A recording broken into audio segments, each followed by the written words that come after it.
Hello पण बाप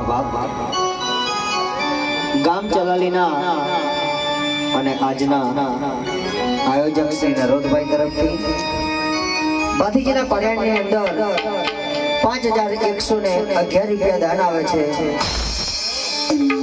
પણ બાપ ઘર માલિકની મન્નત જે દાદાના નામની હતી એ મન્નત એમની પૂર્ણ થઈ છે। જે સંદર્ભે આ પર્યાણની અંદર ફરીથી એકવાર 5111 રૂપિયા દાન આવે છે। આત્મનો ધણી ઘણી ખમા કરે બાપ સત્રીવીર ભાતીજી મહારાજ નો અરે ઝૂલો રે ઝૂલો